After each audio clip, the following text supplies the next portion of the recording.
Bom dia! Iniciaremos o dia com uma mesa especial de título ASG, a Agenda do Futuro já começou. Trata-se de um debate atualíssimo e fundamental. Para os que ainda não conhecem, ASG é uma sigla que define ambiental, social e governança. Muito parecida também com a sigla em inglês ESG, Environmental, Social and Governance. A ASG ou ESG, independentemente da sigla, falamos aqui de um cuidado expandido, de uma atenção estratégica com a conjuntura que cerca os nossos negócios. Para compor essa mesa, teremos como palestrantes Cindy Schmoid, Head de Multi-Asset Portfolio e Investment Consulting para a América Latina da BlackRock. Carlo Pereira, diretor executivo da Pacto Global da ONU. Caio Magri, diretor-presidente do Instituto Ethos. Rogério Studart, Senior Fellow do Centro Brasileiro de Relações Internacionais.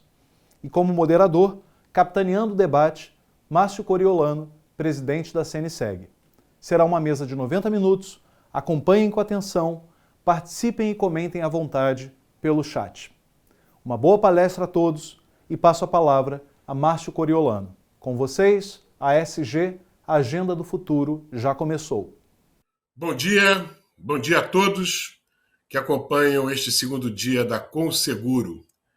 É com muita satisfação que eu irei moderar esse painel ASG, a Agenda do Futuro já começou. Será uma excelente oportunidade para reflexões sobre as pautas ASG e o impacto dela para as empresas e para a sociedade como um todo. Bem, é claro, sabemos que ESG significa todo tipo de melhoria, de avanço, de padrões ambientais, de responsabilidade social e de governança. Para abordar esse tema muito importante, não só a nível global, como também aqui no Brasil, nós estamos contando com Caio Magri. Caio é diretor-presidente do Instituto Ethos. Ele foi gerente de políticas públicas da Fundação Abrinq pelos Direitos da Criança e coordenador do Programa de Políticas Públicas para a Juventude da Prefeitura Municipal de Ribeirão Preto, São Paulo. E ele participa como membro também, entre outros, do Conselho de Transparência Pública e Combate à Corrupção. Contamos também com Carlo Pereira.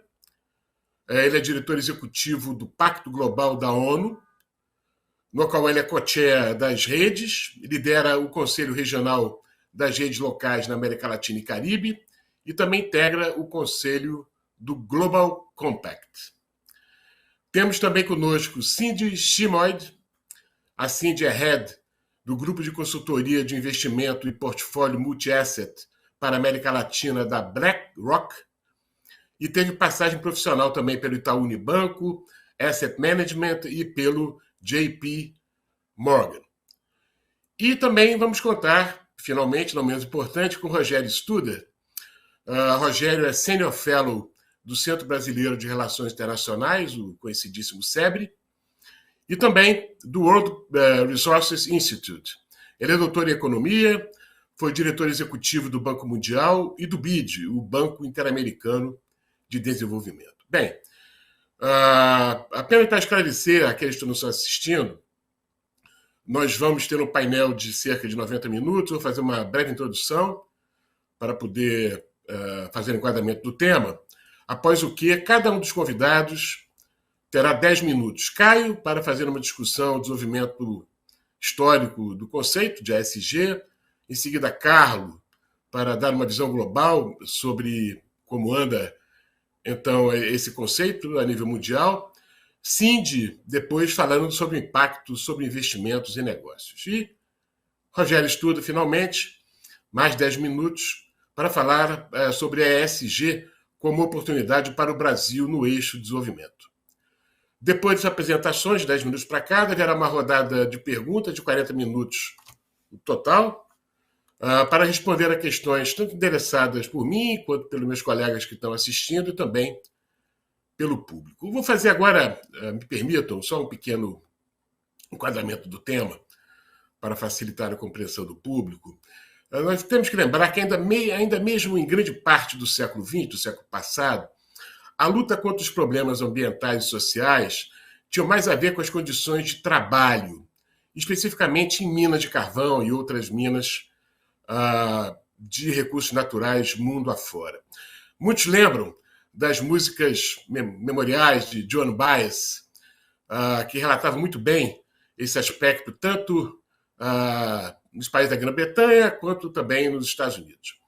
Em 1987, já então na segunda metade do século passado, o relatório Nosso Futuro Comum já levantou as graves consequências desses problemas, não mais restrito à questão da mão de obra e de saúde coletiva, mas também em escala global e que colocava em risco a sustentabilidade mesmo de todo o planeta. Muito bem, encurtando tempos e razões, de lá para cá, então, está havendo um considerável avanço das corporações, não apenas delas, para entender o seu papel em contexto ASG de mais longo prazo, não apenas de questões emergentes, mas também de que se colocam questões de mais longo prazo para a civilização mesmo. A expertise na tomada de riscos e seu gerenciamento e a extraordinária capacidade do setor de seguros de gerar recursos para investimentos tornam naturalmente as seguradoras como participantes estratégicos para uma agenda de sustentabilidade. Ao longo dos anos, agora vou me referir especificamente ao setor de seguros, 4 grandes compromissos merecem destaque, porque evidenciam o quanto o mercado segurador, o mercado de seguros, amadureceu no debate e na consideração dos aspectos ASG. O primeiro deles foi em 2009, com o Protocolo Verde, o Protocolo de Intenções, o primeiro que surgiu e que houve adesão, então, das empresas de seguros. O segundo, com adesão aos princípios para seguros sustentáveis, chamados PSI, em 2012, que faz parte da Iniciativa Financeira das Nações Unidas para o Meio Ambiente, chamado UNEP-FI. O terceiro, já com a assinatura do Manifesto Paris pela Ação, quando diversas empresas de seguros e a Confederação Nacional das Seguradoras endossaram os compromissos assumidos pelos governos no Acordo de Paris, especificamente para a redução das emissões de carbono. E, por fim, a assinatura da Declaração do Rio sobre transparência dos riscos climáticos, que expressa muito bem a intenção do setor de seguros brasileiro de abrir efetivamente um debate sobre o impacto das mudanças climáticas, os riscos potenciais para a estabilidade do sistema financeiro e securitário como conhecemos e também o seu papel específico dos seguros como agente que pode promover mudanças. Além desses grandes compromissos, é importante destacar a participação da Confederação que eu tenho a honra de dirigir nos principais fóruns internacionais sobre a sustentabilidade e integração ASG.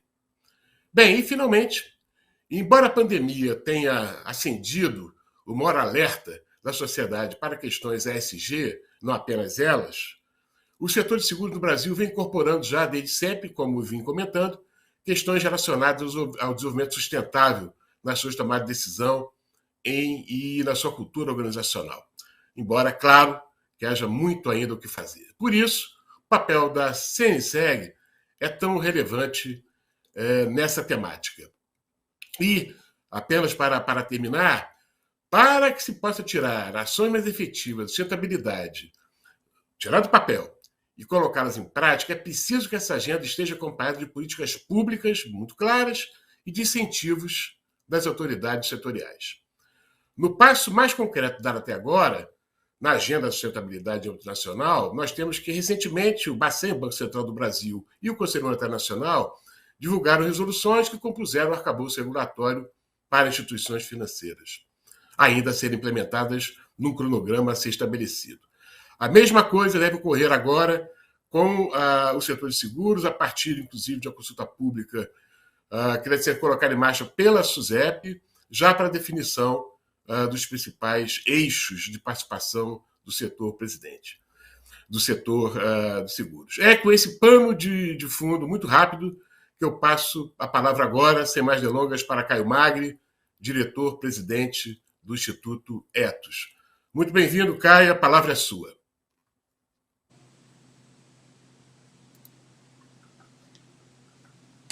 é ligar o microfone. Caio, por favor. Caio, ligaste o microfone.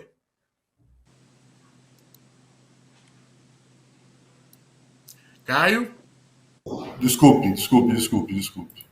Pronto. Eu queria agradecer muito, Márcio, a você, a equipe, pelo convite. Queria cumprimentar o Carlos, a Cindy, o Rogério.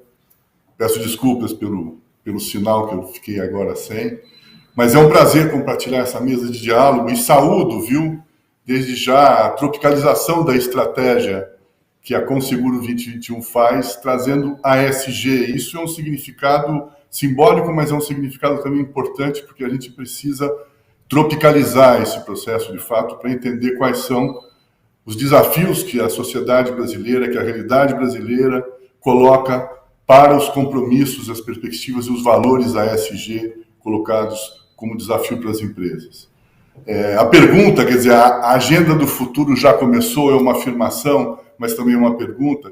Eu acho que a gente tem que reiterar aqui, eu queria fazer um elo um pouco com isso que o Márcio já lembrou dos compromissos e dos avanços que existem no setor de seguros globalmente, mas já começou, né?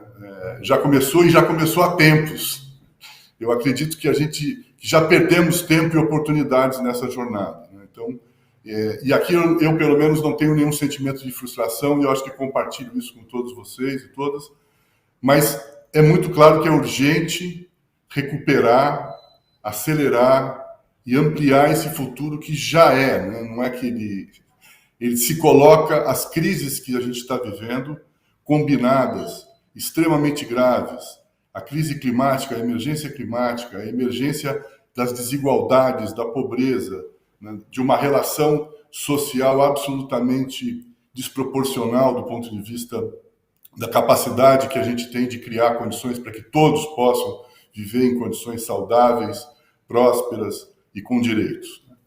Recuperando um pouco essa meada histórica, a gente volta, porque eu acho que a gente tem que fazer esse link, né, essa ligação, em 99, 2000, que é uma etapa da jornada quando a gente lança nos indicadores éticos e no Letos, os indicadores éticos de responsabilidade social empresarial, isso é 2000.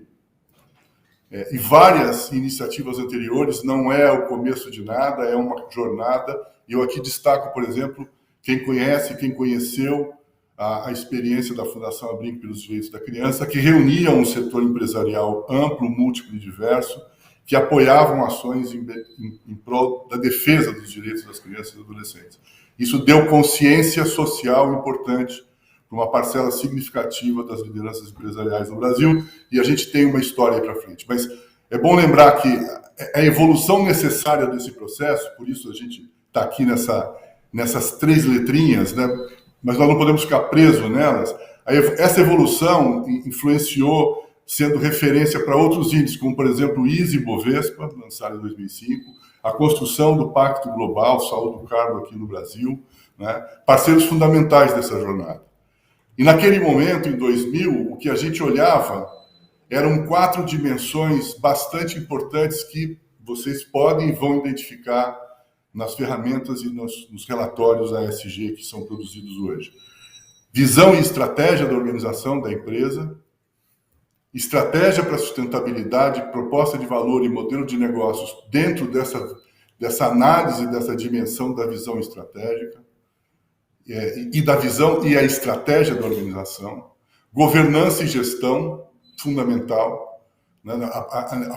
E aí governança e gestão na perspectiva de fazer uma análise da governança em si, das boas práticas de governança, mas também da conduta, das políticas, da prestação de contas, da transparência, das práticas nas suas operações e na sua gestão. Do ponto de vista social, era a terceira dimensão, um foco muito forte em direitos humanos, desigualdades, tanto nas relações internas das organizações e das empresas. Toda a agenda de diversidade que a gente tem hoje é uma forma afirmativa importante de combate e enfrentamento das desigualdades, de oportunidades raciais e gênero, etc., que a gente sabe muito bem, conhece muito bem. A cadeia de valor, a relação com a sociedade, as práticas de trabalho e uma relação consumidor-cliente.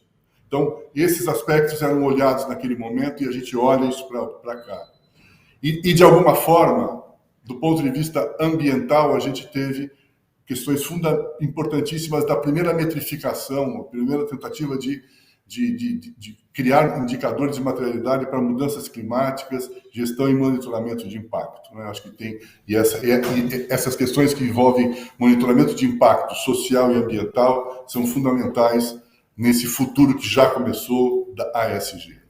Acho que a gente também criou uma cultura de ter indicadores e de buscar materialidade. Eu acho que isso é muito importante e isso está aqui expresso, né? Essa evolução que, de novo, eu repito, influenciou e continua influenciando. A gente tem nesse momento esse acúmulo, né, de massa crítica, de experiência, mas, de alguma forma, temos que fazer uma pergunta: o que está acontecendo, o que mudou? Né? Eu acho que nós vamos, ao longo dessa mesa, desse nosso painel de 90 minutos, Márcio já começou, nós vamos buscar algumas respostas ao longo desse diálogo, dessa mesa, eu acredito nisso. Mas eu destaco alguns aqui também, já destaco. O primeiro deles o que mudou? Os sinais de precificação e indícios sobre os impactos que passam a fazer parte de uma accountability. Né?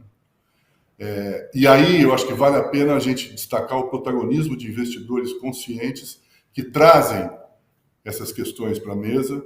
E agora aqui as seguradoras, eu acho que tem uma trajetória bastante importante e de maturidade, que trazem para a pauta essa pauta para as decisões corporativas estratégicas. Eu acho que esse é uma questão que a gente deve destacar. Uma outra questão é a maturidade. Você falou, né, em maturidade do setor, maturidade das empresas, maturidade da sociedade, com destaque para a juventude e organizações da sociedade civil, para a compreensão da responsabilidade das empresas com a sustentabilidade, um novo modo de produção e consumo. Ou seja, há uma maior maturidade da sociedade, e eu dou destaque aqui para a juventude e organizações da sociedade civil, com relação a essa visão, consciência da responsabilidade das empresas e atuar sobre isso. Há uma necessidade fundamental de atualizar, revisitar as ferramentas construídas. A gente precisa aprofundar os nossos conteúdos, né, e que sejam conteúdos equivalentes às exigências e os desafios colocados nas nossas realidades tão desiguais. Acho que esse tema da desigualdade é muito importante, ele está aqui presente de uma maneira consciente, social, econômica, cultural, territorial, biodiversa. Não estou qualificando aqui, mas nós temos que reconhecer que são necessárias atuações práticas extremamente corajosas e que atuem nessa direção. Né? Nós aqui estamos atuando. O Ethos está atuando nesse momento, por exemplo, nós estamos fazendo uma revisão dos indicadores Ethos sob a estratégia ESG. Né? Com destaque para 2 direcionadores estratégicos que eu queria compartilhar com vocês. A gente está em processo de construção. Um deles é o promover a transparência das empresas. A transparência é algo fundamental e na capacidade tecnológica construída nesse momento, e que ela seja de acesso a todos e para todos, de uma maneira universalizada, é absolutamente fundamental para que a gente possa exercer um controle social consciente de que a gente dessa responsabilidade que as empresas têm com relação à qualidade de vida do planeta, das sociedades, etc. O segundo é promover o reconhecimento da sociedade pelos esforços das empresas e das organizações, para avançarem nessas práticas inovadoras, efetivas, que enfrentem, de fato, superem os nossos desafios para a construção de um país democrático, justo, sustentável e próspero. Eu acredito que essa é uma perspectiva que nós temos hoje condições de dar materialidade, de dar mobilização, de dar engajamento, né? E por meio dessas grandes alianças e ações coletivas, né, setoriais ou mesmo relacionadas a grandes cadeias de valor, cadeias de suprimentos, que fazem a diferença nesse processo, a gente tem uma possibilidade de contar com a contribuição decisiva da responsabilidade social corporativa. Então, é nesse sentido que eu queria deixar a minha provocação inicial. Obrigado. Tá, Caio, somos nós que agradecemos essa primeira abordagem excelente, não é? Essa questão da diversidade do Brasil, da diferença de toda a natureza, elas, mais que o desafio, elas são uma característica própria que deve ser endereçada em toda e qualquer política, pública ou privada, especialmente a questão do ESG, nós sabemos. Ontem mesmo, Caio e colegas, nós estávamos aqui debatendo com os economistas cenários e saídas para os problemas também que se reveste hoje, nesse momento, né, de políticas econômicas, né? E uma questão clara, né, fica para todos, que é exatamente a peculiaridade do Brasil. Né? Quando a gente compara com outros países do mundo, especialmente evidentes, países centrais, o problema básico de infraestrutura no Brasil hoje chama-se saneamento básico. O problema esse já foi superado em outros locais, na grande parte do mundo, né? E o Brasil ainda se depara hoje com gravíssimas condições de esgotamento sanitário para populações e também, por incrível que pareça, de abastecimento de água. Mas eu tenho certeza que essas questões vão ser agora também abordadas por Carlo Pereira, como eu comentei, ele é diretor executivo do Pacto Global da ONU. Vamos trazer aqui uma experiência também da natureza do ESG, aspecto global e também no Brasil. Carlo, muito obrigado, a palavra é sua. Márcio, muito obrigado pelo convite, uma alegria estar aqui com vocês. Quero cumprimentar aqui os amigos painelistas e a amiga painelista, e é sempre uma satisfação poder falar sobre esse tema, sem dúvida nenhuma. Esse é o nosso dia a dia, esse é o nosso trabalho, nossa missão, né? E fico muito feliz em falar para as seguradoras, né? Eu trabalho com tema de mudança do clima há pelo menos 20 anos, e desde sempre uma fonte que eu gostava muito de consultar eram as seguradoras, né? A sustentabilidade, ela entra, por que não, no mundo dos negócios muito pela porta do risco, né? E as seguradoras sempre tiveram materiais maravilhosos, estudos maravilhosos relacionados a clima, por exemplo, né? Mas claro que eu não vou me ater apenas a clima. Mas o mundo mudou, né? O mundo mudou. Se não o mundo, pelo menos o espírito da época mudou. Tem um artigo meu e do Silvio Lins, que era Fórum Econômico Mundial, hoje é vice-presidente da ISO, e a gente fala disso, né? Que um século, ele não começa necessariamente quando termina a contagem regressiva, né? A gente vê historicamente que o espírito da época, os valores daquele século, geralmente começam depois de um grande evento, né? E a nossa defesa é que o século está começando agora, depois dessa pandemia. Mas, claro, uma coisa que o Caio vinha dizendo, que a gente tem que se atentar, essas mudanças, e a gente vê essa febre do ESG no Brasil hoje, não saiu do nada, não começou do nada. Na verdade, é um acúmulo de discussão ao longo das décadas que fez com que a gente chegasse aqui agora. Isso eu queria falar um pouquinho globalmente, trazendo também um pouco para o Brasil.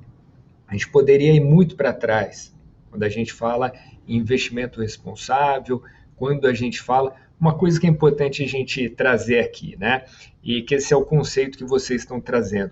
Hoje no Brasil, o ESG é tudo, né? Fala em sustentabilidade dentro da empresa ESG, o mercado financeiro também é ESG, tudo é ESG.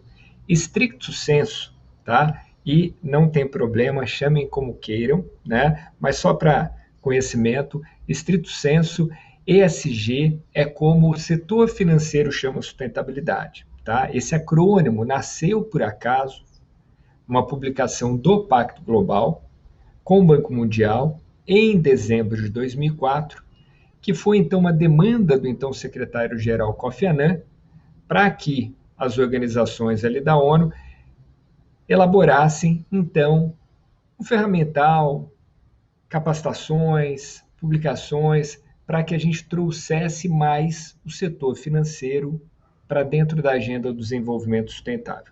E ali, então, aparece pela primeira vez o acrônimo ESG. Essa publicação chama Who Cares Wins, né?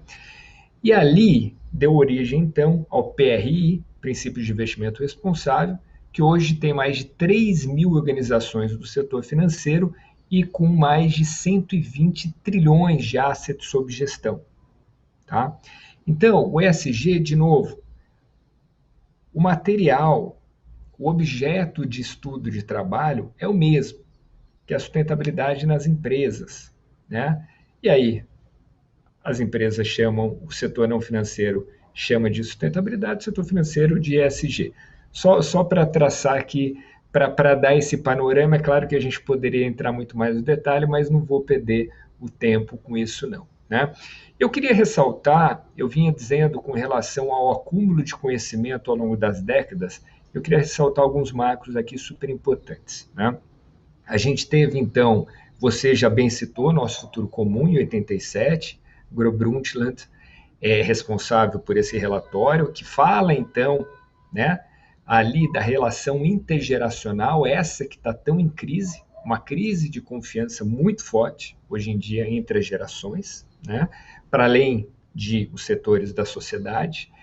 E ali, então, depois disso, a gente teve um outro marco super importante que eu traria, bom, alguns movimentos, como, por exemplo, a fundação do Pacto Global em 99, 99 foi chamado em Davos, né, e 2000, então, o lançamento oficial em Nova York, mas, sem dúvida nenhuma, outra coisa que eu queria chamar a atenção é, então, primeiro falar da Agenda do Milênio, que foi de 2000 a 2015, ali aquelas 8 caixinhas coloridas, objetivos do milênio e tal. Essa agenda era uma agenda feita por países para países pobres, tá? Países em desenvolvimento. E ali o foco era redução da pobreza. A gente tinha ali foco em meio ambiente? Tinha, mas foco em meio ambiente muito nisso que você falou. Por exemplo, a questão da universalização de saneamento básico, que é uma questão dita ambiental, mas claro que é, por que não, mais social do que ambiental, dado o impacto que a falta de saneamento tem na nossa vida, né? E ali, então, a gente teve isso como um bom aprendizado. Em 2012, no Rio de Janeiro, aqui no Brasil, a gente teve a Rio+20, e ali começamos a discutir no pós-2015, o que aconteceria, então, depois de 2015, que é quando vencia a Agenda do Milênio. A Agenda do Milênio foi muito bem sucedida, né? Atingiu todos os seus objetivos e metas? Não, mas foi a maior agenda anti-pobreza da história da humanidade. A gente tirou mais de 1 bilhão de pessoas da pobreza extrema, né? Então, pobreza extrema, por exemplo, há 30 anos, antes da agenda, era de 37% da população mundial, hoje está por volta de 10%. Tá certo que nos últimos anos a gente veio piorando, globalmente falando, e Brasil também, mas a gente melhorou muito se a gente pegar o longo prazo e não o curto prazo, né? E ali, gente, o que eu queria então falar de 2015. 2015 é muito responsável por tudo isso que a gente está vivendo nesse momento, tá? 2015 a gente teve 3 agendas fundamentais. Uma agenda que foi a agenda do financiamento do desenvolvimento em Addis Abeba, na Etiópia, onde o setor privado, não pela primeira vez, mas de maneira muito definitiva, aparece como sim um responsável também pelo financiamento da agenda. 25 de setembro a gente aprova a Agenda 2030, então os ODS, Objetivo de Desenvolvimento Sustentável, e 11 de dezembro, na madrugada, Caio estava lá, eu estava lá, a gente aprova então o Acordo de Paris, tá? E de lá, gente, é claro que isso que a gente falou, veio um acúmulo de conhecimento muito forte até, e ação, né, também sem dúvida, até 2015, e de lá a gente tem uma explosão, sem dúvida nenhuma, tá? E ali, setores que já vinham se mexendo aumentaram muito a sua velocidade, tá? Governos, empresas, sociedade civil, muito pautados pela Agenda 2030 e pelo Acordo de Paris, tá? E ali, o que a gente vê? Né? Alguns reflexos importantes, anos depois, entrando na discussão de financiamento, por exemplo, ou na discussão ESG, né? A gente teve, por exemplo, o mercado norte-americano financeiro reagindo muito mais fortemente, com previsão de passar o europeu já em 2022, o europeu que sempre foi o mercado clássico para investimento responsável, investimento sustentável, né? E ali, então, a gente tem algumas respostas interessantes. Por exemplo, a BlackRock. Hoje, se a gente pega os maiores asset managers do mundo, os 5 maiores, têm, por exemplo, compromisso de neutralidade climática.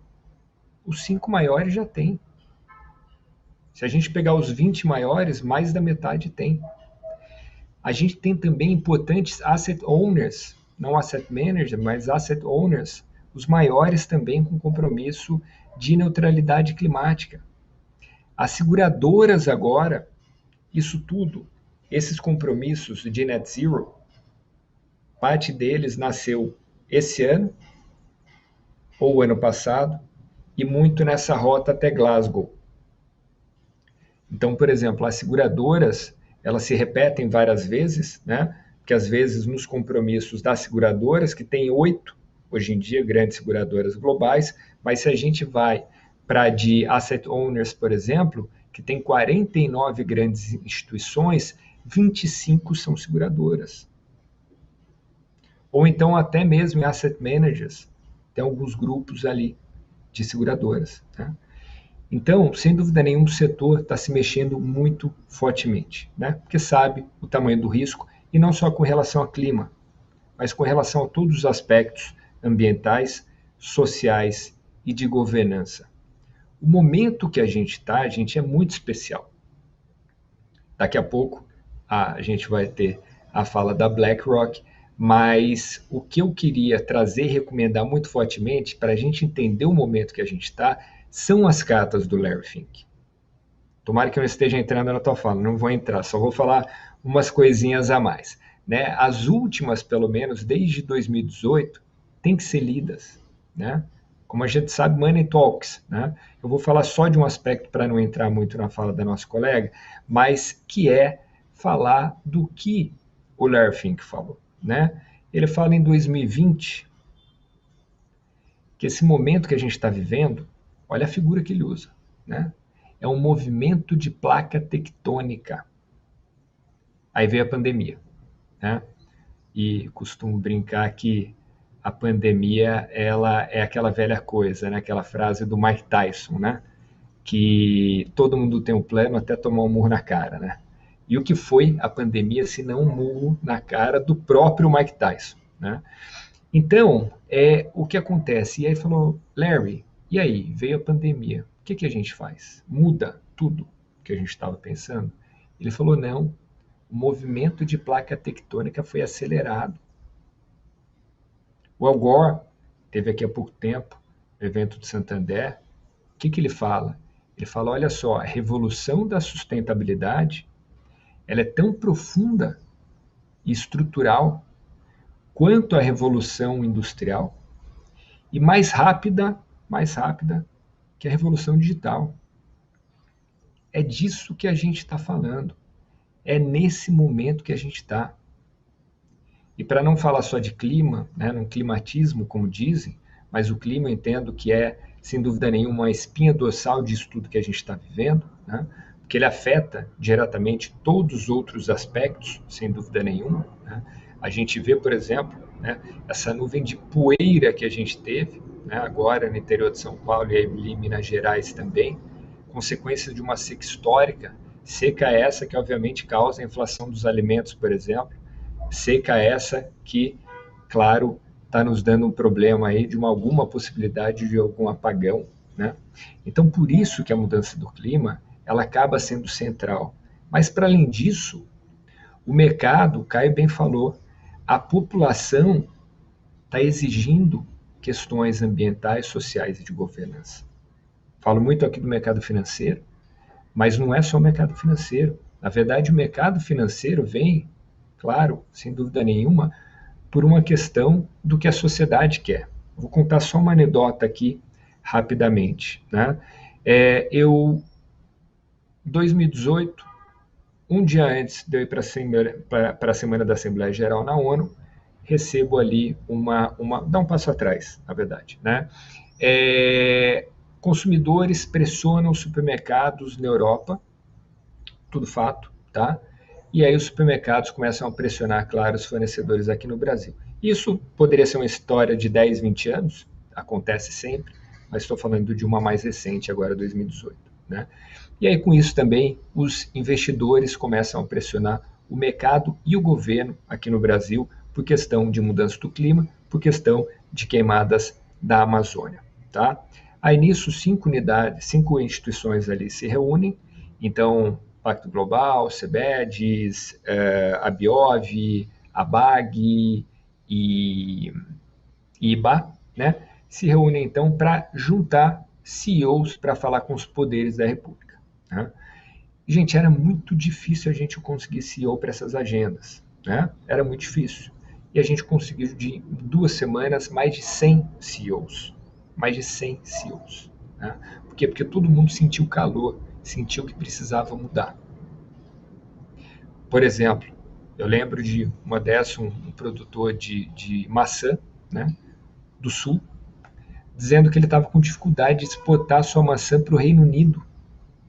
A gente brasileiro sabe que a maçã dele deve estar uns 5 mil quilômetros do bioma Amazônia. Né? Só que não interessa, o consumidor na Europa olha e vai falar, pô, derrubaram umas 10 árvores para botar uma macieira. Né?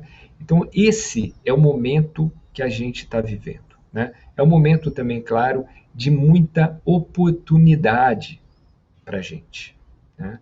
E isso, claro, a gente vai ter no debate para falar um pouco mais de oportunidade também. Né? Fato é que esse momento é muito especial no Brasil. A vocação natural que a gente tem faz com que a gente tenha uma matriz matriz energética e elétrica, por consequência, muito limpa. Então, isso nos traz muita oportunidade. Mas depois eu volto para falar um pouco mais. Obrigado, Márcio. Tá, muitíssimo obrigado, Carlos. Especialmente, 2 pontos rápidos, só para poder fazer uma ponte de transição aqui para a Cindy, que é a questão que você colocou sobre o conceito, né, na genérica de sustentabilidade que é prevalente para os outros setores de atividade, para a sociedade em geral, e a questão ASG ou ESG, dependendo do sotaque, né, que é muito mais aplicável ao setor financeiro e ao setor de seguros. E aqui, já para essa ponte que eu estava comentando para fazer com a Cindy, é que se é um setor de atividades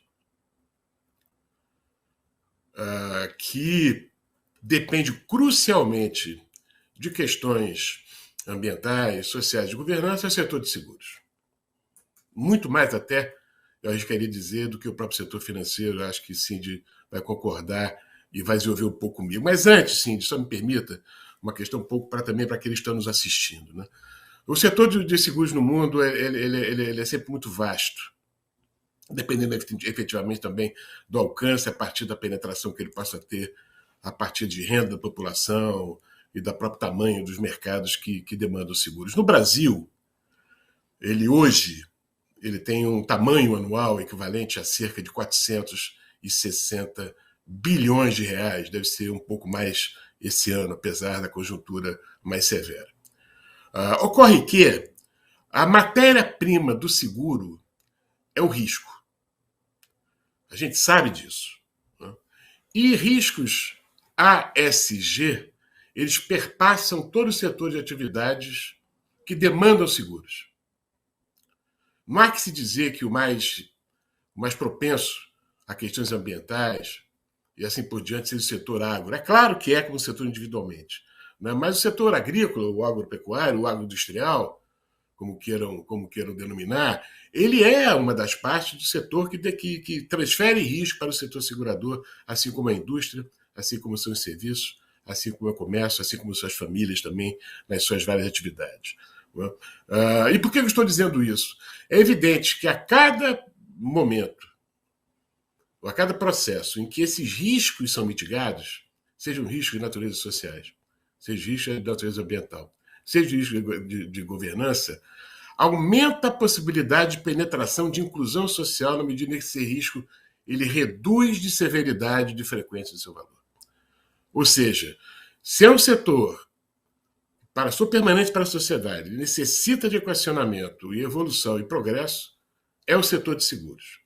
E agora, fazendo a ponte final para a Cindy, eu me referi a 460 bilhões de reais, mas isso é um movimento anual apenas. E todos sabem que os seguros são, grande parte dos contratos, são contratos que perpassam décadas, muitas vezes até muito mais de 2 ou 3 décadas, dependendo de serem contratos de vida e previdência privada. O fato é que o montante de provisões técnicas, que é o nome técnico, mas são garantias para os riscos que foram assumidos no mercado brasileiro hoje, eu não estou errando de moeda não, hein? Corresponde a 1 trilhão e 400 bilhões de reais. Eu vou repetir, só no mercado brasileiro.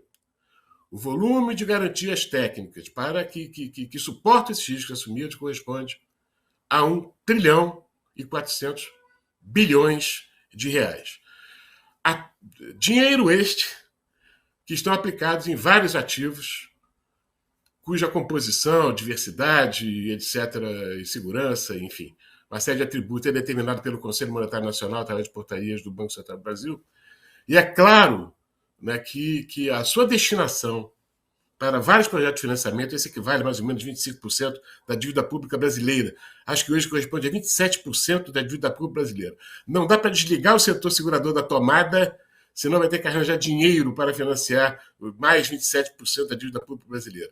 E que está investindo em vários ativos, evidentemente, que quanto mais houverem políticas claras, procedimentos transparentes e assertivos para que esses ativos possam ser aplicados em empresas que tenham comportamentos, posso dizer assim, não sei, Caio e colegas, ASG, é um salto muito forte que poderá estar se dando daqui para frente. Então, é com esse paninho mais de fundo também que eu deixo agora a Cindy Shimoy, que é head do grupo de consultoria de investimento e portfólio multi-asset da BlackRock. Cindy, é com você. Obrigada, Márcio, e toda a equipe da CNSEG, da Conseguro, aqui pelo convite. É um prazer. O que eu pretendo trazer aqui para o painel de hoje é realmente essa visão de como o tema de sustentabilidade impacta investimentos. Né, eu acho que a BlackRock tem sido um player super ativo aí nessas discussões, né, o Carlos mencionou. Eu trouxe uma apresentação também para facilitar essa visualização, então vamos lá passar por algumas páginas, né. Na seguinte, obrigada, Carla, por mencionar as letras do Larry. No início do ano passado, a BlackRock ela se comprometeu a colocar sustentabilidade no centro do nosso processo de investimento. Né? Então, hoje, a gente já integrou métricas de ESG, né, e de riscos em toda a nossa plataforma ativa. Ou seja, todos os fundos ativos da BlackRock, que hoje já são mais do que 2,4 trilhões de dólares, consideram ESG no processo de transição, de decisão. E aí vocês têm visto, né, os atos da empresa, eles têm sido realmente impulsionados por essa convicção de investimento sustentável, porque a ideia é que no longo prazo pode e resulta também em retornos ajustados ao risco melhores para os investidores. Mas vamos lá então, né, o que é investimento sustentável? Na próxima página. Investimento sustentável, então, é aquele que combina o melhor das estratégias tradicionais de investimentos com os insights, né, aquelas percepções que a gente consegue obter das informações de ambiente, sociais e de governança. Né? Então, o objetivo, no final das contas, é realmente melhorar o resultado a longo prazo para os nossos clientes. Então, essas informações ou essas métricas são as que vocês veem aí nessa página. Né? Então, do lado ambiental, claro, essa mudança climática, né, uso de recurso natural, energia limpa, né, social, a qualidade do capital humano, saúde, a governança, independência do conselho, ética, são algumas das métricas, né, que você vê aqui. Mas o ponto é que se no passado, né, a gente, investidor, olhava para indicador de price to book, né, earnings per share, EBITDA, outras métricas financeiras, eu acho que a ideia agora é também olhar para métricas não financeiras, de sustentabilidade para avaliar as empresas. Então, que é o que você está vendo agora nessa página, né? Essas métricas de sustentabilidade, elas são fundamentais para a avaliação financeira de uma empresa. Né? Você não considerar elas hoje em dia, realmente você está deixando de lado uma informação relevante que vai te ajudar a determinar o preço de uma empresa. Então, o que você está vendo nesse gráfico aqui é exatamente o quanto o valor de uma empresa ele pode ser atribuído para ativos tangíveis em cinza né, e ativos intangíveis em amarelo. Então, os tangíveis são aqueles que você encontra no balanço da empresa, né, no demonstrativo de resultado, né. E a parcela amarela, que cresce nesse gráfico, é que os ativos intangíveis de uma empresa, né, que a gente estava falando, como, por exemplo, qualidade da força de trabalho, propriedade intelectual, né, como que a companhia usa os recursos naturais. Ou seja, a importância, né, dessas métricas de ESG, que muitas vezes são intangíveis, ela vem crescendo muito a cada 10 anos. Né? Na figura aqui você vê desde 1975, a cada 10 anos até agora. Então, o ESG traz, no final das contas, esses insights, né, nos componentes não financeiros para a avaliação da empresa. Esses insights, na página seguinte, o que eu quero mostrar, eles são reais, né? Eles realmente se traduzem em impacto financeiro. Né? Então, o que você vê aqui agora foi um exercício super simples que a gente fez, né? É o retorno acumulado das ações do MSCI World, né? Então, o mercado desenvolvido aqui.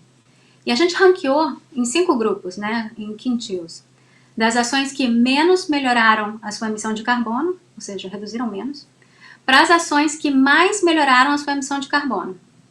E aí o que você vê aí, ali em roxo, né, de cima, é que as ações que reduziram mais a sua emissão de carbono, ou seja, favoreceram o ambiente, elas apresentaram melhor retorno acumulado no período desse estudo do que esses outros grupos de ações que reduziram um pouco menos a emissão de carbono. Então é por isso que a gente acredita, no final das contas, que as empresas que têm esse foco, né, na sustentabilidade, elas podem estar melhor posicionadas, né, quando a gente compara com os pares, que são menos sustentáveis, para passar por um momento, por exemplo, de uma economia mais adversa, né? Ou também se beneficiar dos ambientes de mercado positivo. E no final das contas, isso se reflete em retorno, né? No preço das ações dessas empresas, que é o que você vê aí. Por isso que na página seguinte, eu vou trazer aqui 2 teses, né? Para essa nossa convicção de investimentos. A primeira é ligada com o que a gente falou até agora, né? Que preço de ativo e de risco dos ativos hoje em dia não reflete 100% os fatores de sustentabilidade. Né? Então, no final das contas, esse é um momento que é uma janela de oportunidade, eu diria. Né? Então, integrar essas métricas de ESG na avaliação das empresas é realmente muito importante, é fundamental para a gente aproveitar essa oportunidade. A tese seguinte, 2, aqui é que esse processo, acho que o Caio e o Carlos mencionaram, não apenas começou, né, mas já está acelerando muito rápido. Né? Quando você olha para fluxo de capital, realocação de capital, que é esse gráfico, é exatamente essa ideia. Né? Eu acho que existem alguns fatores que estão fortalecendo, né, acelerando essa realocação de capital para ativos sustentáveis. Né? Por exemplo, a gente mencionou aí já aumento da regulamentação ambiental e climática. Né? Eu acho que há incentivos também dos reguladores, né, de investidor grande, né, ou seja, fundo de pensão, seguradora. Aliás, eu acho que até a gente vai ter um painel nesse evento, uma outra sessão a respeito disso, incluindo aí a SUSEP.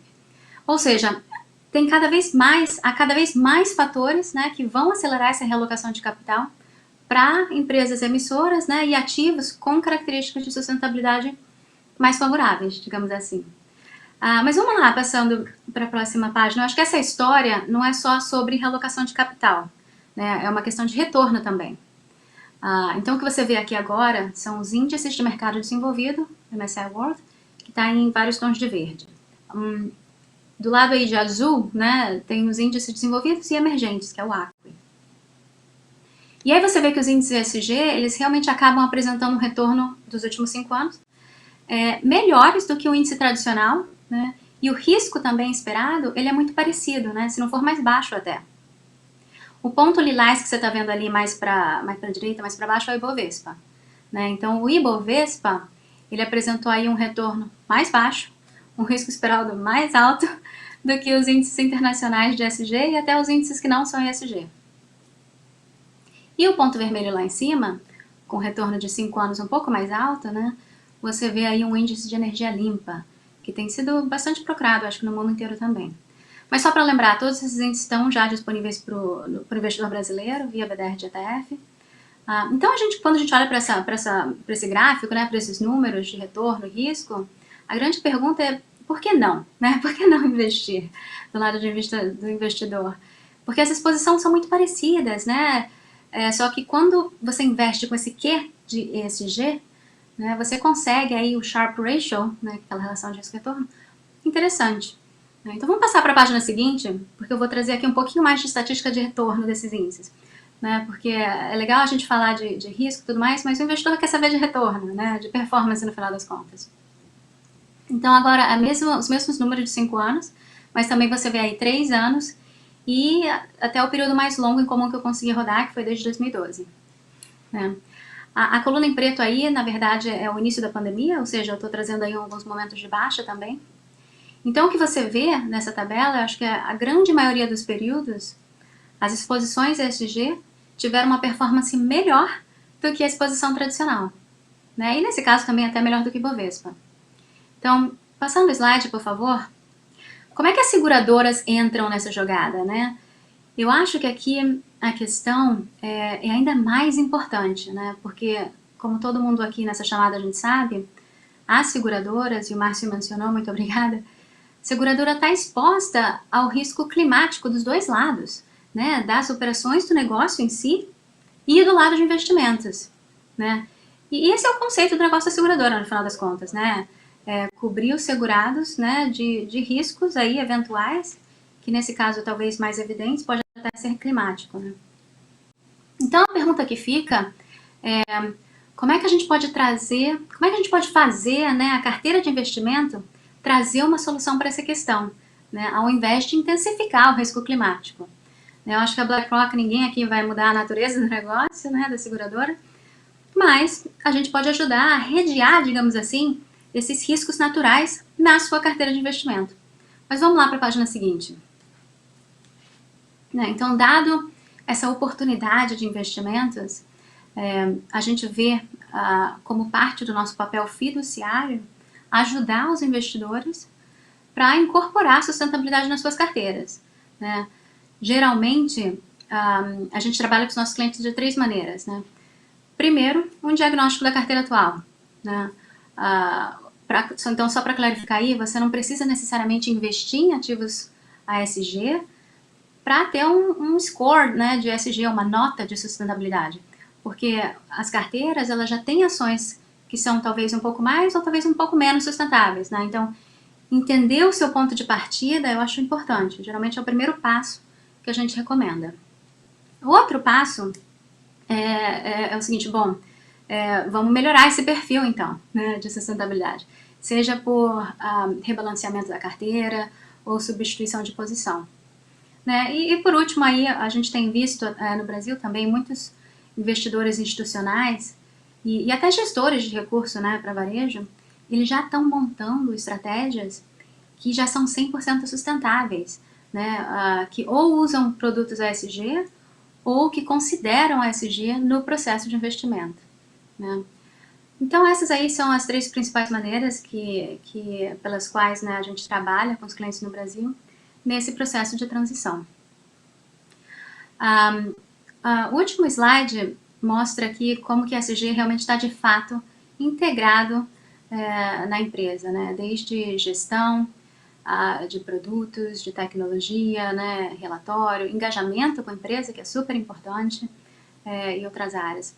Então, hoje a BlackRock aí faz gestão de mais de 3 trilhões de dólares, né, de ativos que incorporam esses insights de ESG. E eu acho que a mensagem que eu queria deixar aqui é que a empresa vê realmente como parte da nossa responsabilidade perante os nossos clientes, realmente ter sustentabilidade no centro daquilo que a gente faz. Obrigada, Márcio. De volta para você. Cindy, que tornou, acho que essa questão econômico-financeira, não por si, mas ela torna muito mais prático, né? Essa questão da relação entre o setor segurador e ações ESG. Até para tornar, de novo, né, tornar mais prático, né, para quem não conhece suficientemente o setor de seguros, nós vamos pegar alguns exemplos. Né? Exemplo nunca é bom, mas esse eu tenho certeza que todos vão entender. Grande parte dos eventos catastróficos que acontecem hoje com cada vez mais frequência, especialmente no Brasil, são eventos derivados de alterações climáticas, é óbvio, mas que têm por resultado final precipitações pluviométricas. O que era localizado no Brasil hoje, enfim, nós temos nós temos chuvas muito intensas, né, e prolongadas em todas as regiões do Brasil e que trazem consigo o quê? Né? Inundações, que trazem consigo o quê? Né? Comprometimento de residências, estabelecimentos comerciais, comprometimento de automóveis e de todo tipo de ativo físico que se pode imaginar, fora, evidentemente, perda de vidas e também doenças que são causadas pela exposição prolongada que se tem desses ativos às condições naturais. Né? O que acontece? Isso são sinistros, né? No jargão securitário. Sinistros esses cuja frequência e cuja intensidade é claro que coloca uma pressão adicional formidável, não apenas sobre o setor segurador, que segura os bens e propriedades e vidas e saúde daqueles que desconfiaram, mas também do próprio Estado. Né? Quem não tem seguro, o Estado tem que prover de alguma forma. Então, vocês podem multiplicar esse tipo de eventos catastróficos, ou não catastróficos mesmo, né? como é o caso, de novo, repetirei, a questão do saneamento básico.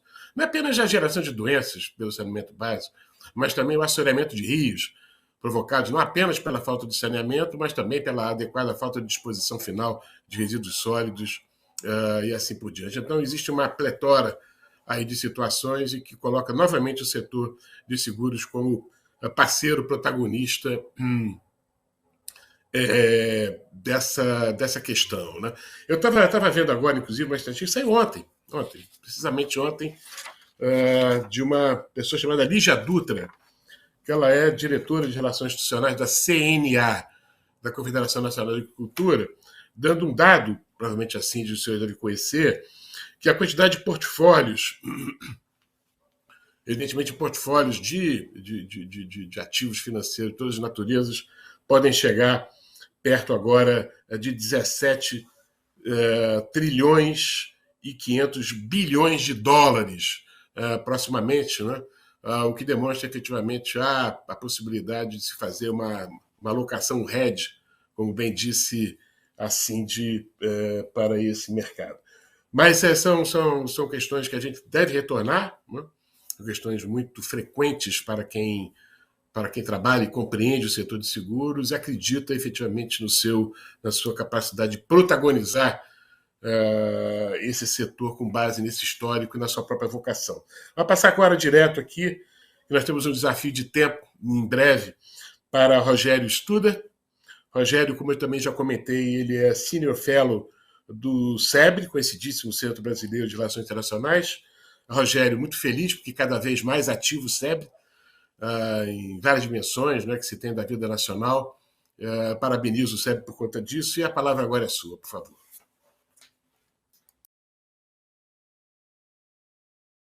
Só ligando seu microfone, por favor, Rogério. Tá. Bom dia a todos, e Márcio, muito obrigado ao seu convite e do Conseguro para participar desse painel que já foi brindado por excelentes introduções que me facilitam o trabalho do que eu vou falar aqui. Né? O que eu vou dizer aqui para vocês, que já está bastante consolidado no que foi dito, é que o Brasil vive hoje uma crise muito significativa, uma crise de crescimento que não é nova, mas que se agravou, uma crise social que também não é nova e se agravou, uma crise ambiental e uma crise climática. Né? É um quadro bastante grave que eu quero localizar um pouco, mas eu gostaria, o meu ponto principal é que uma agenda em torno da sustentabilidade, ou da agenda ASG, ela pode, sem dúvida, tirar o país dessa crise. Né?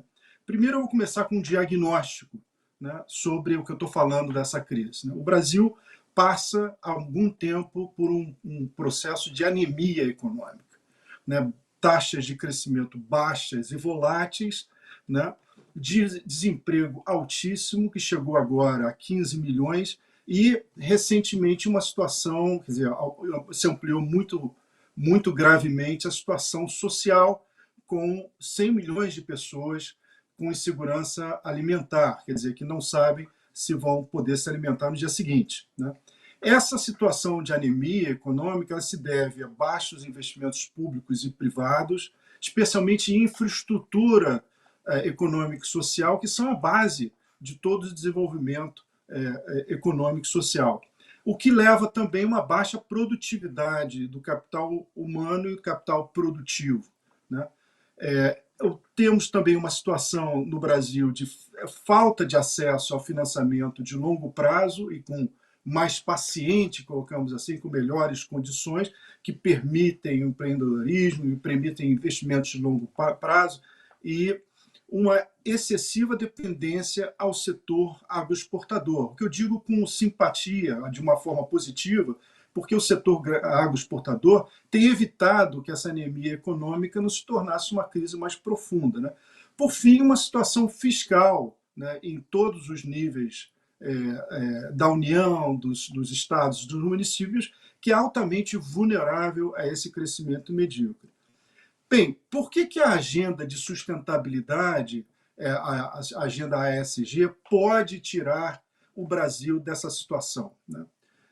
Primeiro é importante entender que a grande maioria dos pares do Brasil no G20, a gente esquece, mas o Brasil é parte do G20, umas 10 maiores economias do mundo, com uma enorme capacidade e instrumentos para enfrentar esse tipo de crise, né? Mas os seus pares, como os casos espetaculares, né, da China, da Alemanha, do Japão, dos Estados Unidos, já entenderam que a agenda de sustentabilidade pode sim levar a um crescimento e uma regeneração da dinâmica do crescimento e do desenvolvimento. Só para citar a da China, vocês devem estar acompanhando, a China fez todo um planejamento de longo prazo, transformando o eixo de sustentabilidade como principal eixo de crescimento, e os Estados Unidos, no governo recente, transformou a agenda de sustentabilidade em uma enorme plataforma de investimentos em infraestrutura e tecnologia e educação, em suma, todos os aspectos de longo prazo, né? Para o Brasil, as evidências de que uma agenda de sustentabilidade seriam positivas já são muito amplas.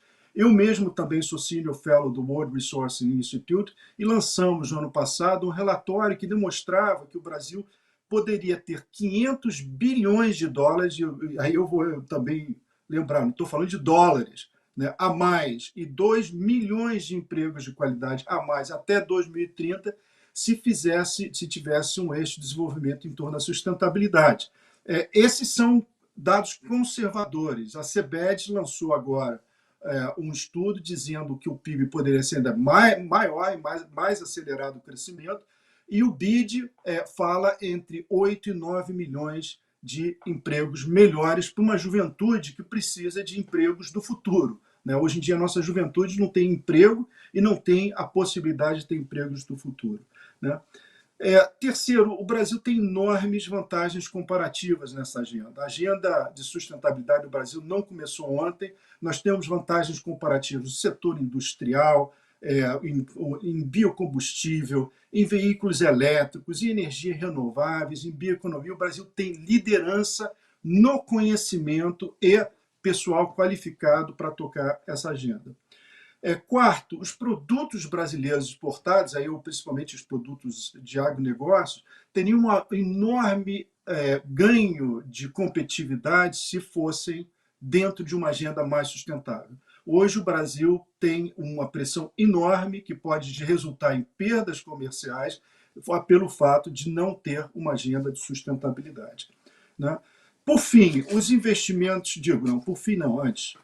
os investimentos em infraestruturas sustentáveis, eles têm diversas vantagens. Além de ter os mesmos impactos de multiplicação de renda e emprego, né, eles trazem maior resiliência da economia a eventos climáticos. O que estou dizendo, por exemplo, evita o problema da crise hídrica, por exemplo, afetar a nossa capacidade de produzir, entre outros eventos climáticos extremos, né, mas também permite, pelo que já disse a Cindy, pelo que já disse o Caio, pelo que já disse também o Márcio, permite um maior acesso a financiamentos que estão crescendo para investimentos sustentáveis e que o Brasil necessita muito, porque o Brasil, além de ter pouco acesso a financiamento de longo prazo, tem uma dependência muito grande ao financiamento público de longo prazo, especialmente seus bancos públicos, o BNDES e outros bancos. O ideal é que você tivesse menos dependência e um maior crescimento conjunto dos dois tipos de financiamento, né? Por fim, além de todas essas vantagens, o Brasil pode ter uma liderança que perdeu nos debates internacionais. E esses debates internacionais não é só ter liderança e ter orgulho do país, mas isso permite também você ter acesso a maiores parcerias, maiores negócios, mais tecnologia, que são todos eles favoráveis a um crescimento de longo prazo. Por que, se a oportunidade é tão significativa, a pergunta é: o que a gente tem que fazer para isso?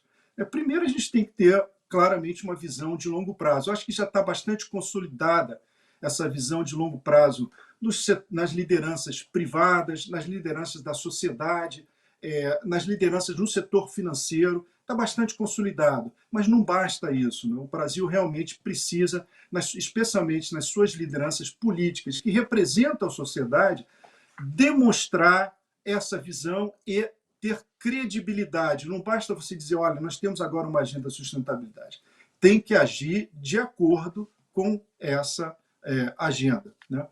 Isso, do meu ponto de vista, essa visão é a mais fácil, apesar de parecer muito difícil, é a mais difícil dos demais agendas. Por quê? Basta, na verdade, você ter representantes que claramente e de forma crível apresentem essa agenda. Por exemplo, se o Brasil fosse na COP26 agora, que vai ter em Glasgow, já apresentando essa agenda, demonstrando essa credibilidade, eu acho que já ajudava muito a gente alcançar esse eixo de desenvolvimento, né? Quais são as mais fáceis? As mais fáceis não são, não quer dizer que sejam mais fáceis e não exigem trabalho, né? Elas são o que é necessário: planejamento e alinhamento da regulamentação, das agências, inclusive Banco de Desenvolvimento, e da agenda internacional em torno do eixo da sustentabilidade,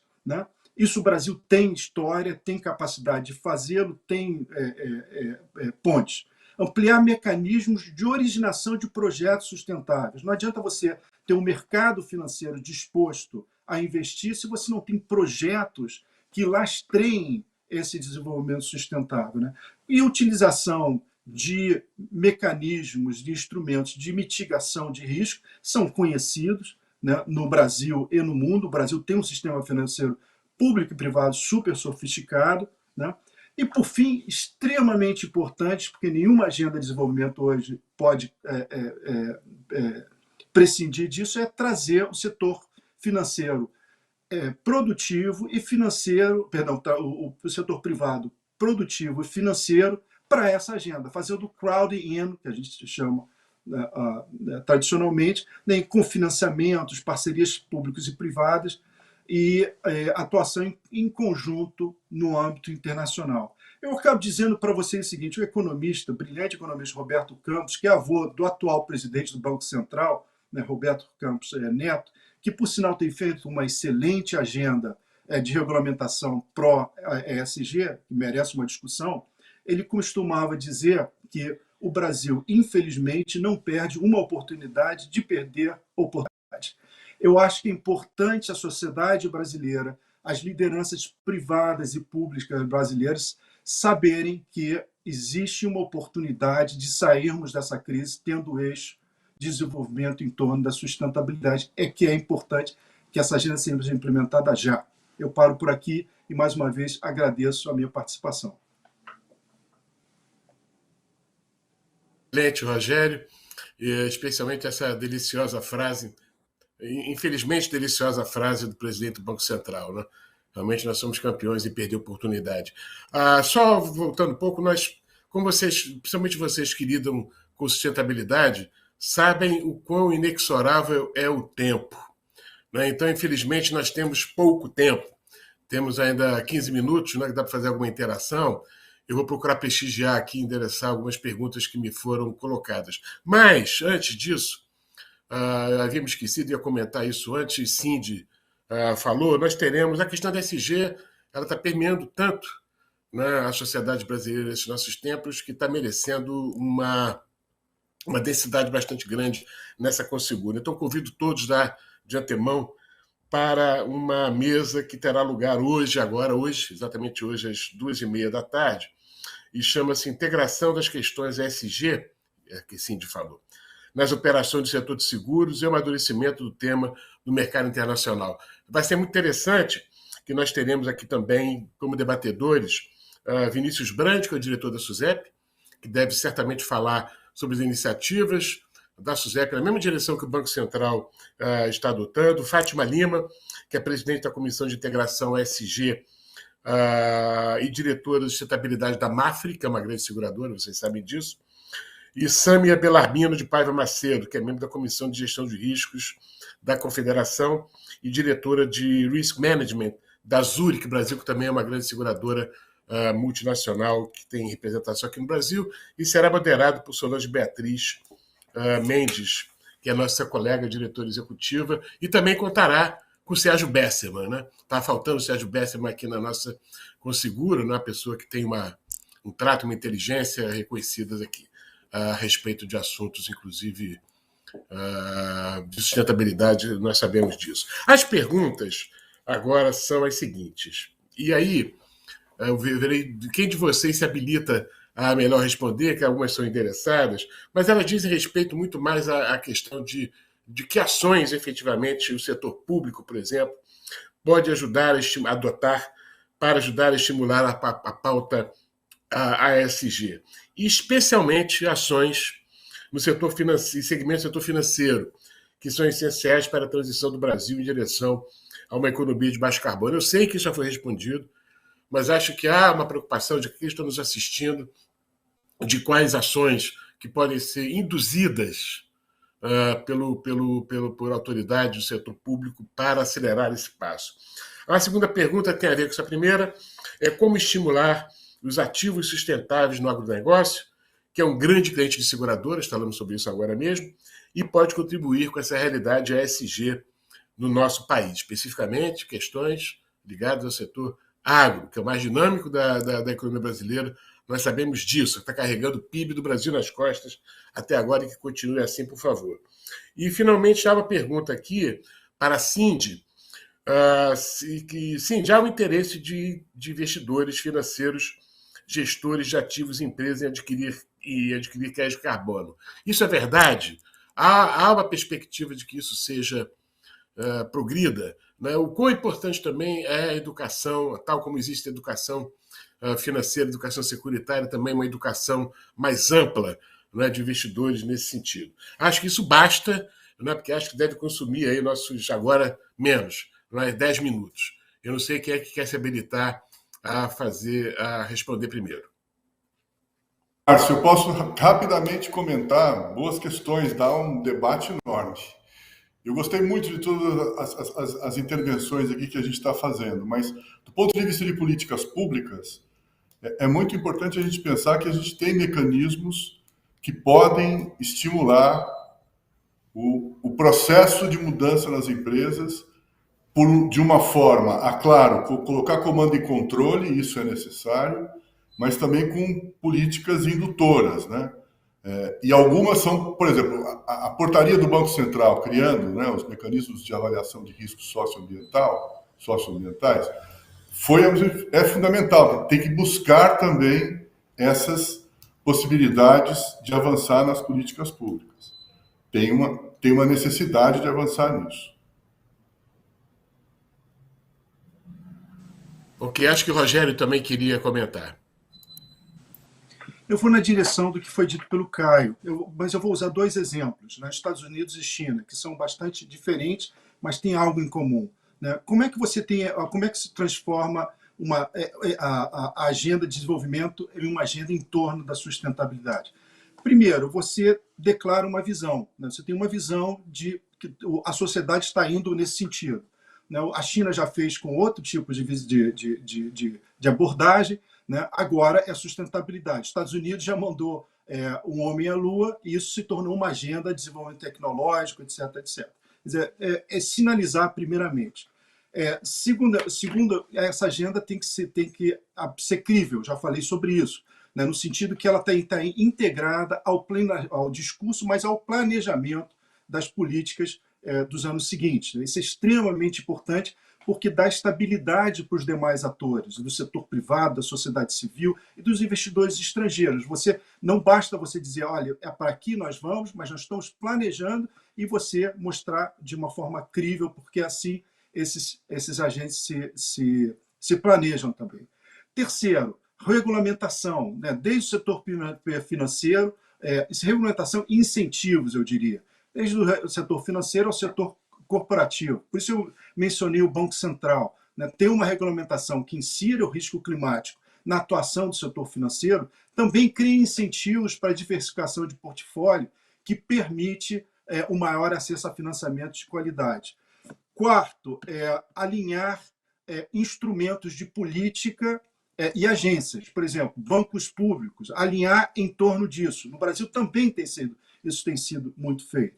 Por fim, a criação e desenvolvimento de projetos sustentáveis, né? Isso exige investimento e trazer o setor privado para ajudar essa originação. E eu falei por último, mas não era por último, né? O último passo, sim, é criar as pontes com o setor privado, fazendo o crowd-in, mas as pontes internacionais. Ter uma política internacional em torno da sustentabilidade. Negociar com a China, negociar com os Estados Unidos, negociar com o Japão, com a Europa, temas de interesse comum, né, em torno da sustentabilidade. Por exemplo, no caso do Brasil, dizendo o Brasil está definitivamente aberto a negócios e investimentos sustentáveis. Deixa eu guardar só um pouco do que você comentou, que eu queria depois, no final, que o Carlo pudesse comentar sobre isso, tá, Carlo? Mas deixa eu passar antes aqui para a Cindy, porque tem essa pergunta assim, voltada, né? E os colegas falaram em regulamentação. Né? É suficiente? Né? Basta a mão do Estado? Né? Porque às vezes a gente também fica pedindo regulamentação, depois se arrepende. Pedindo regulamentação demais do Estado, depois se arrepende. Né? O quanto isso pode ficar efetivamente em mãos de iniciativas que o próprio setor privado pode fazer. Eu acho que eu posso dar uma ideia, né, de como que o setor, né, de gestores de recursos, né, eles têm um papel importante aí na questão da sustentabilidade. E aí eu vou falar para vocês sobre engajamento, né, com as empresas, que eu acho que aí sim é a parte-chave da nossa estratégia de sustentabilidade. Né? Eu acho que a BlackRock é uma das maiores acionistas minoritárias de cada empresa com capital aberto no mundo. Então a gente tem um lugar, né, na mesa de decisões dessas empresas, né, que é uma responsabilidade que a gente leva a sério. Então essa estratégia que a gente chama aí de stewardship, né, do termo em inglês, na verdade eu acho que ela tem 3 principais pontos, né, pilares. Um é essa ideia de engajamento com a empresa, que é esse diálogo direto, né, com a administração das empresas onde a gente investe. O segundo é a possibilidade de a gente usar esse nosso direito de voto, ou seja, realmente apoiar, né, os melhores interesses dos nossos clientes no longo prazo, via esse direito de voto. E por último, eu acho que foi comentado aí numa das perguntas, é realmente dar essa liderança de pensamento, ou seja, engajar em questões de políticas públicas, né, diálogo com o mercado, conversando com os clientes. Eu acho excelente esse exemplo aqui da Conseguro, da CLSEG, realmente promovendo conhecimento com eventos, né, como este. Eu acho que é exatamente essa ideia. Eu acho que um exemplo prático, né, a partir desse ano, a BlackRock também está pedindo para todas as empresas investirem, né, na definição de um plano de como que elas vão fazer a transição dos seus negócios para essa economia neutra de carbono. Né? Um outro exemplo aqui que eu vou dar também é essa pesquisa global de sustentabilidade, em que a gente pergunta para os nossos clientes, né, qual a sua principal barreira para você adotar investimentos sustentáveis. E aí a maioria dos nossos clientes, ele acabou falando da falta de acesso de dados de ESG, de boa qualidade, né, e consistentes, acaba sendo um desafio. Então, a BlackRock adota essa estratégia de promover o SASB, né, com as empresas. E aí, só para lembrar, o SASB é aqueles refere-se àqueles padrões de contabilidade ou sustentabilidade. Mas aí são alguns exemplos, né, das ações que, como gestores de recursos, podem auxiliar nesse processo para a transição para uma economia de carbono neutra. Perfeito. Carlos, é isso, amigo. Acho que tem uma questão muito importante, né, que acho que talvez até tenha sido das últimas a ser colocada, bem, voltamos ao início, né, tamanho e diversidade do mundo, né, diferença dos países, diferenças de todas as naturezas geográficas, de divisão de renda, de educação, enfim, de culturas as mais variadas, né, o que pode ser feito ainda mais, né, para que padrões exitosos de ESG possam ser trocados entre os países, de tal modo que isso, inclusive, possa acelerar com base nos êxitos e fracassos também, que devem existir muitos também. Obrigado, Márcio. Primeiro, comentar brevemente sobre a pergunta com relação ao crédito de carbono, né? Isso vai aumentar, não tenha dúvida, né? Já está aumentando, o valor do crédito de carbono internacionalmente já está muito alto, né? Perto do que já foi, e perto do que historicamente já foi, na verdade, né? No pico ali de 2008, 2009, e trabalhava muito crédito de carbono à época. E fora isso, a gente tem, né, os grandes mercados que estão estabelecidos, como, por exemplo, o mercado europeu, o ETS, mercado europeu de crédito de carbono, que está ampliando agora para outros setores, né? Então vai ficar mais amplo e vai ganhar força. A China agora ficou anos fazendo ali mercados pilotos, né? Pilotos, eu faço entre aspas, porque eram gigantescos, e agora estabeleceram um mercado nacional que por óbvio, o maior do mundo, né? E aí, então, agora em Glasgow, uma das coisas mais importantes que a gente tem que definir então, o famoso artigo 6º do protocolo do Acordo de Paris, e que tem ali, então, a questão do financiamento da transição, né? Dessa transição justa para o mundo, para uma economia de baixo carbono, né? E ali uma das coisas é certamente a gente falar dos mecanismos de mercado para que a gente consiga reduzir as emissões, para além da questão de adaptação, de resiliência climática, tá? Com relação a novos instrumentos, só queria falar, né? Isso tudo que Caio falou, Rogério falou, parece que são coisas que a gente tem que, né, sair do zero. E não é, né, gente? O país já tem muita coisa. É uma questão da gente reorganizar, priorizar e trazer na narrativa, né? Já tem muita coisa. A gente pode pegar vários exemplos aí passados, ou até pensando em crédito de carbono agora, o RenovaBio não deixa de ser um mercado de carbono nacional que a gente já tem, por exemplo, vindo para esse tema aí de mercado de carbono, né? Fora isso, com relação a regulações, a gente tem regulações já, como você bem comentou, viu, Márcio? Eu acho que tem muita coisa de autorregulação que o setor privado vem fazendo também, né? Pensando no G de ESG, junto com o Ethos, Caio está aqui, a gente tem as iniciativas, as ações coletivas anticorrupção para vários setores, né? Então, para além da regulação, acho que a autorregulação é uma coisa muito importante aí.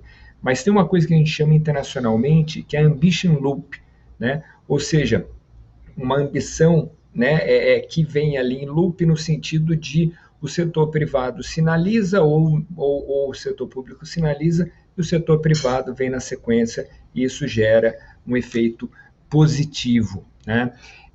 Então, de novo, e tem um livro muito pequenininho que eu recomendaria para quem tem interesse nessas grandes discussões globais, que é do embaixador André Corrêa do Lago, que fala do Brasil e nas conferências de desenvolvimento sustentável desde Estocolmo, tá? Que, como eu falei, estão pautando toda essa nossa discussão aqui de hoje em dia, sem dúvida nenhuma. E ali vocês veem, gente, que assim, o Brasil, desde a conferência de Estocolmo, e ele vai até, acho que, a Rio+20, né? Mas mesmo depois, agora, Paris, o Brasil, não é que ele tinha uma voz forte, o Brasil sempre pautou a discussão, né? Então, isso em linha com o que o Rogério falou, e tem muita oportunidade para a gente aí, como eu já falei. A gente, país mais biodiverso do mundo, nossa matriz energética, por consequência, a gente tem uma pegada carbônica pequena, né? Comparativamente, pensando em produtos como, por exemplo, aço, alumínio, etc, etc, etc, né? Então, a gente tem muita chance. Agronegócio, Agronegócio, como você disse, Márcio, o agronegócio é o agronegócio mais sustentável do mundo.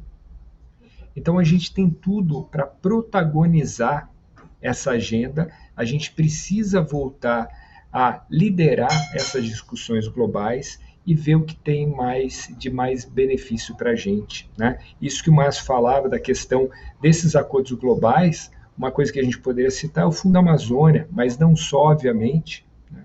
A gente sabe que os pacotes de recuperação econômica, eles estão muito pautados numa recuperação verde inclusiva e íntegra. Então, de novo, o Brasil ele pode e deve ser líder nessa agenda. A vantagem comparativa é clara. Se essa vantagem vai ser competitiva, aí depende de nós. Tá? E falando na visão de impacto global, falando na visão de empresas, sem dúvida nenhuma, empresas e empresários estão cada vez mais ativos e vocais com relação a essas questões todas, colocando pressão em governos, mas também se mostrando mundo afora. Carlos, Caio, Cindy, Rogério, muitíssimo obrigado. Foi espetacular. Desculpe a expressão, espetacular. Foi uma aula, né, de interação, de experiência, e mais do que tudo, né, de crença, né, da capacidade que o mundo, né, que nós no Brasil temos, né, de tornar isso realidade, né, sair do papel, do discurso e efetivamente avançar nesse sentido. Agradecemos muitíssimo a vocês e a todos aqueles que estão nos assistindo. A ESG continua, como eu falei, né, aqueles que se interessarem, certamente vão ser muitos, né? Aproveitem agora às 2h30 da tarde e aqueles que estão nos assistindo novamente, muito obrigado por terem prestigiado esse evento Nós Está Com Seguro. Tchau, gente. Obrigadíssimo, hein? Atenção. Pessoal, foi um ótimo painel. Concordo com o Márcio. Foi espetacular. Concordo, é a palavra. De fato, a ESG é um tema fundamental para o setor segurador, para diversos outros setores, para o Brasil e para o mundo.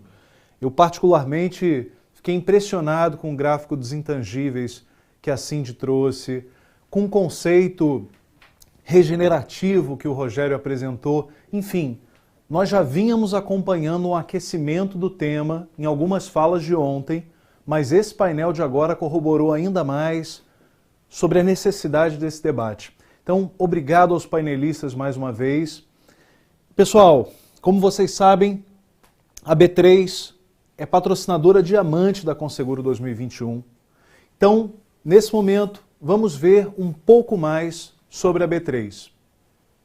Todos conhecem a B3. É bolsa de valores, é mercado de balcão, é custódia e liquidação. Mas a B3 é muito mais do que isso. Com os serviços de Data Analytics, queremos ajudar a impulsionar os negócios de nossos clientes e o mercado, sempre com o selo de qualidade B3, como um plug, conectando o mercado e resolvendo problemas de negócio.